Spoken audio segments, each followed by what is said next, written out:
Olá amigos, estamos iniciando mais um programa Esclarecimentos Oportunos. Lembramos que o nosso programa é um oferecimento da Francisco de Assis, Associação de Estudos e Pesquisas Espíritas. Conosco, como sempre, nosso companheiro Milton Felipelli. Bem, um P e um L, é isso? Exatamente. Muito obrigado. Estamos aqui prontos e dispostos para este nosso trabalho. Quero aproveitar, Coelho, para desejar a todos que os bons espíritos nos ajudem sempre. É isso aí. Todos e nós também, né? Com toda certeza. Ô meu amigo Milton, vamos atender aqui uma solicitação. Essa aqui é... Queria entender um pouco mais de como pode haver cura de enfermidade através dos fluidos. Vocês podem esclarecer? Bem, até o ponto que nós entendemos e compreendemos, podemos passar aqui essas informações, mas sempre um convite maior e melhor para que as pessoas interessadas estudem o Livro dos Espíritos e também o livro que Allan Kardec escreveu em um capítulo e dedicou inteiramente para esclarecimento desse assunto. É o capítulo número 14 do livro A Gênese. Esse capítulo, Coelho, é um verdadeiro tratado sobre essa matéria. Lendo, nós vamos entender como é que funciona, inclusive, a ação terapêutica e a ação de cura através de fluidos. Bem, comecemos então dizendo o seguinte, amigos. O que são fluidos? Acho que é melhor começar por isso. Conceituação. Não vamos definir, mas vamos conceituar. Segundo a doutrina espírita, fluidos é uma concepção e é um termo que Allan Kardec usou para designar todos os demais estados da matéria que a ciência do mundo material ainda não conhece. Porque a ciência do mundo material conhece estados de sólido, líquido, gasoso e radiante, ou plasma, como quiserem, mas não conhece os demais estados da matéria. A ciência sabe que existem esses outros estados, mas não tem conhecimentos ainda a ponto de confirmá-los, de comprová-los. Mas o Espiritismo vem desde 1857 noticiando ao mundo, através da sua primeira obra, que é chamada O Livro dos Espíritos, que existem outros estados da matéria e que Allan Kardec designou pelo nome de fluidos. Deixa eu dizer uma coisa aqui que eu acho importante a gente lembrar. Como você falou que desde 1857 o Espiritismo vem trazer essa informação. Só que os fluidos não foram criados pelo Espiritismo. A gente precisa saber que sempre existiu. O fluido sempre existiu no universo. Né? A matéria. Sempre existiu. No universo há espírito e matéria. O Espiritismo não criou fluidos. Não criou fluido, não criou nada. Nem o termo. O Kardec só trouxe a informação. Só. Ele conseguiu. É só para salientar, porque às vezes falam, não, mas surgiu isso? Não, sempre. Não. Como também não foi o Espiritismo que criou os espíritos. Isso mesmo. E o termo também não é uma criação de Allan Kardec. Ele pediu emprestado da ciência esse termo para designar todos os demais estados da matéria que existem. Desculpe interromper o seu raciocínio. Não, é uma alegria. Por favor. Tá bom. Então, vamos agora... o que o Coelho mencionou, você pode, amigo ouvinte e espectador, localizar no capítulo número 2 do Livro dos Espíritos. Ali está, inclusive, a razão pela qual os espíritos, respondendo às questões de Allan Kardec, explicam exatamente como o Coelho apresentou. Então, agora, sabendo que fluidos os fluidos são variados tipos de matéria, não ficará difícil a gente começar a estudar a razão da pergunta. Queria entender um pouco mais de como pode haver cura de enfermidades através de fluidos. Então agora o outro assunto que nós temos que explicar bem é sobre enfermidades. Por que existem enfermidades? O que são enfermidades? Aí nesse caso a gente tem que ver como é que a ciência, principalmente a Organização Mundial de Saúde, faz essa designação de saúde, do que é saúde. Antigamente era só a ausência de uma doença, né? A saúde seria isso. Mas hoje não. Hoje já se tem uma concepção moderna, à luz, a ONU, realmente a Organização Mundial de Saúde, que é um órgão desse grande organismo, tem já presente essa explicação de ordem científica. Saúde, para esse estado atual da ciência, significa um processo de harmonização de todos os reinos da natureza, do reino mineral, vegetal, animal e hominal. Quando esses 4 reinos estão ajustados, existe neles o equilíbrio natural, então existe a saúde perfeita. Senão qualquer crise que afeta os minerais, os vegetais, os animais e o homem, qualquer crise já denota um tipo de enfermidade. Então, é o desequilíbrio dessa harmonização que eu salientei. Nesse caso, queridos amigos, nesse caso, nós precisamos compreender, no caso do homem, que o homem é responsável pela sua saúde física e também pela sua enfermidade. Já existe esse tipo de conhecimento. Por quê? Porque, do ponto de vista doutrinário, uma doença pode ser ou uma prova ou uma expiação que o espírito passa aqui na Terra. Então existem doenças que são provacionais, criação do espírito para ele medir, ele próprio, o grau do seu adiantamento espiritual e a sua capacidade ou capacitação de suportar as cargas de aflição que as provas impõem, ou então efeitos, porque a palavra expiação significa efeito ou resultado de causas que o homem, o espírito, promoveu, provocou anteriormente. Você me permite mais uma Claro, interrupção? agora vamos conversar. Eu quero lembrar que também isso, essa programação, tanto da doença expiatória, da provacional, é pelo espírito programada para a sua encarnação. Ou que ele se ajusta e deseja passar por essa situação, ele vai medir o grau do seu adiantamento, ou então a palavra sofre aqui tem que ser entendida pedagogicamente, que eu vou falar. Então, ou então ele passará por resultados das causas que ele criou anteriormente. Então é quando ocorrem esses efeitos que se chamam expiações. É que, na verdade, quando fala, e a gente aqui está acostumado a ver o sofrimento, na verdade é uma nova oportunidade de aprendizado. Isso, né? Não adianta a gente achar, eu estou sofrendo. Nós estamos tendo uma outra chance de aprender o que não fizemos certo antes. Isso mesmo. Nós desarranjamos, passamos por esses graus de dificuldades e suplantamos tudo isso. Agora, detalhe interessante que eu peço que prestem bastante atenção é este. As provas, o espírito, ele pode até mesmo transferir para uma outra oportunidade, porque é uma deliberação sua. Agora, as expiações são consequências, são efeitos de causas produzidas anteriormente. Então, ele não tem como transferir e muito menos impedir que aconteça. Pode atenuá-las. Então, agora fica um pouco mais fácil responder a essa pergunta desse nosso amigo ouvinte, Coelho. Queria entender um pouco mais de como se pode acontecer a cura de enfermidades. Então, eu diria assim, só para efeito de estudo, por favor. As doenças que são envolvidas pelas provas, ficará mais fácil de obter cura. Daquelas que são expiações, aí o espírito pode até querer, né? É quando se diz, ele merece, mas não necessita, ou necessita, mas ainda não merece obter uma cura específica.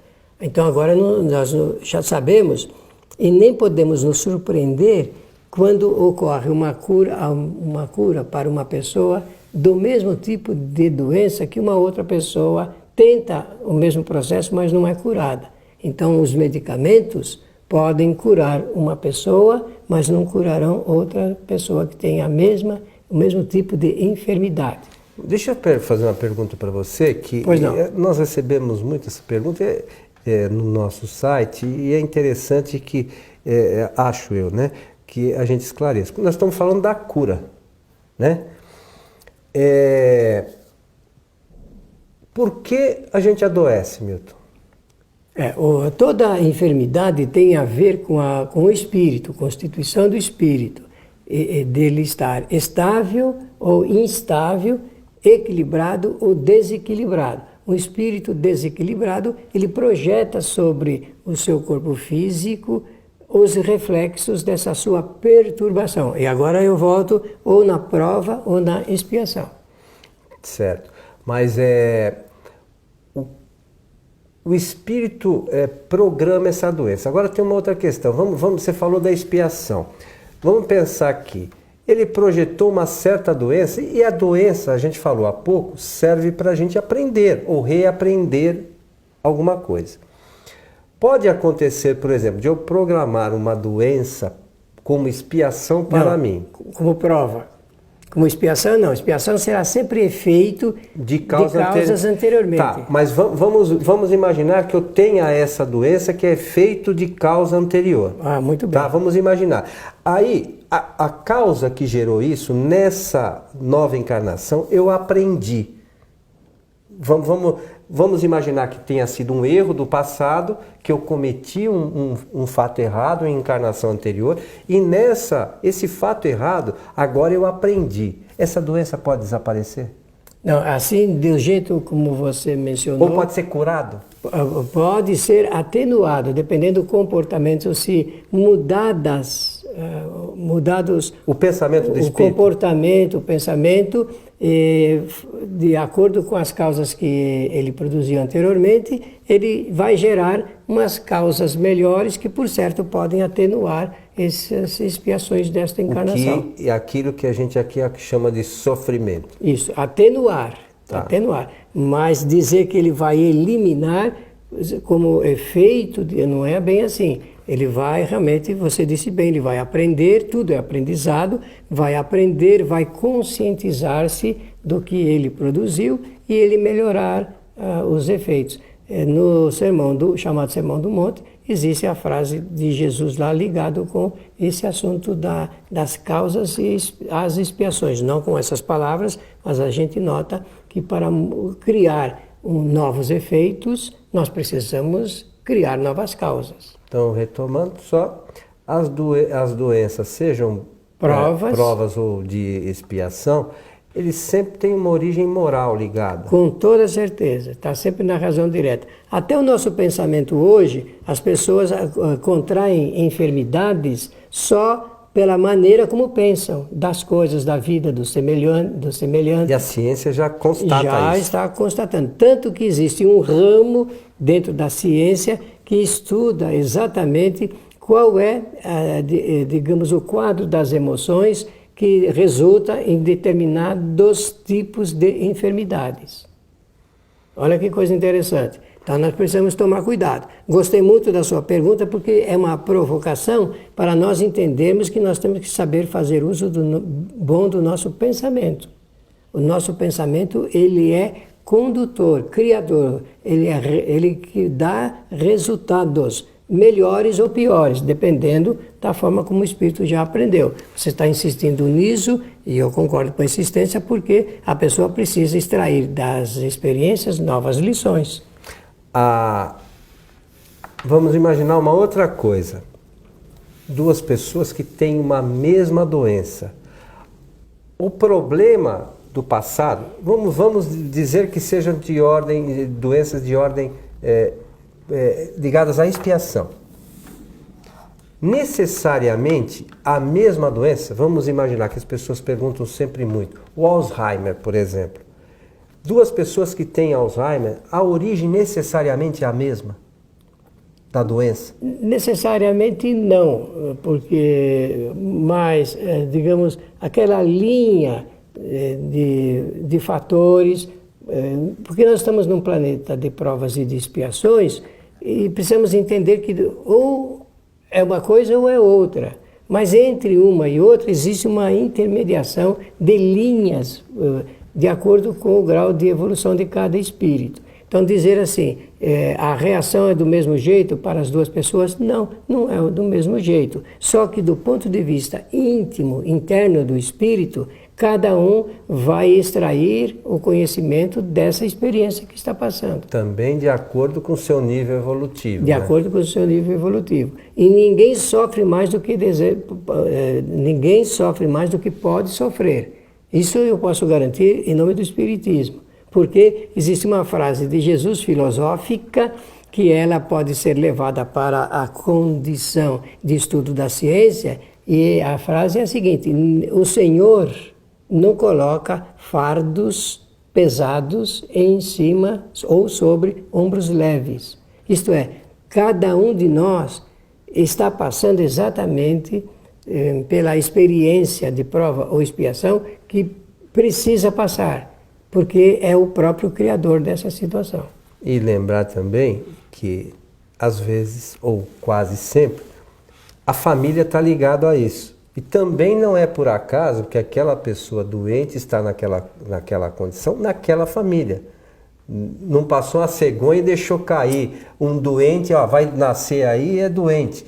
Tudo tem uma causa, né, Milton? Tem, é bom que você toque no assunto, porque dentro de uma família, quando uma pessoa tem esse tipo de enfermidade, por exemplo, pode ser expiação para ela e prova para a família. A prova para os demais. Ou para ela é uma simples provação, mas que resulta numa expiação para todos os demais. Todos aqueles envolvidos. Que estão envolvidos. O que nós podemos entender, e é assim que a gente conclui, que todos estão exatamente passando as experiências que precisam passar.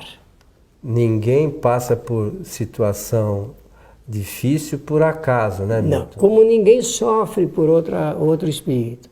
Eu sei que não é fácil pensar sobre essa matéria, do ponto de vista da filosofia reclama um pensamento extenso, alinhado, alinhando todas as considerações, mas, por exemplo, uma mãe não pode passar o sofrimento que o filho está passando.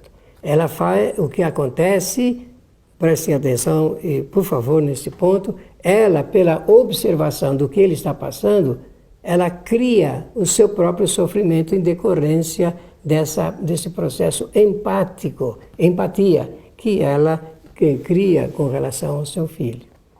Eu não sei se dá para entender falando assim, mas eu peço que examine essa questão, porque ela é muito importante para nós sabermos que quando nós queremos ajudar, nós não podemos sofrer aquilo que a pessoa está sofrendo. Nós temos que ficar numa posição estratégica do ponto de vista moral, reunindo forças suficientes para que a gente possa colaborar e contribuir com aquele ser que esteja passando pelo sofrimento. Ô Milton, tem uma questão que eu gosto sempre de lembrar, que está ligada diretamente com isso, que está na Revista Espírita de julho de 1865, se não me falha a memória, que fala da cura moral dos encarnados. Muito bom, por sinal. É uma parte da revista, um artigo de Allan Kardec, que é um relato, na verdade, de uma pessoa, de um espírita que passou por uma certa situação, que tinha acolhido uma pessoa em sua casa e essa pessoa não tinha sido curada porque ela não se renovava moralmente aquilo. Por isso a minha insistência de falar das questões morais. Excelente. Né? Então, é interessante que aqueles que puderem leiam na Revista Espírita de 1865, no mês de julho, Cura Moral dos Encarnados. Se a gente tiver consciência do que está escrito ali, a gente ia querer mudar correndo, né? Para que a gente não... Senão a gente vai ficar sofrendo, né? Como a gente fala aqui. Nem que seja por efeito utilitarista. É, isso aí, para aprender mesmo. Para aprender. Então, a condição moral no tratamento de qualquer enfermidade, ele é importantíssimo. Porque a pergunta aqui do nosso amigo, nossa amiga, é com relação através dos fluidos. Dos fluidos. Ora, Nós aprendemos na nossa doutrina que fluido é um tipo de matéria e nós começamos esse discurso aqui, exatamente esse diálogo, exatamente por esse ponto.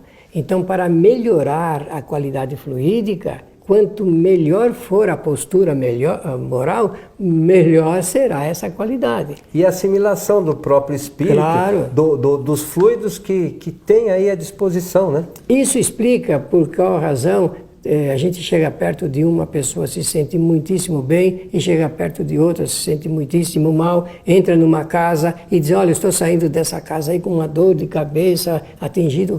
Não é a casa, é a nossa predisposição. Quem não está bem, entrando em algum ambiente que esteja com esses fluidos desarranjados, são fluidos, Kardec chama de fluidos deletérios, com toda certeza assimila isso.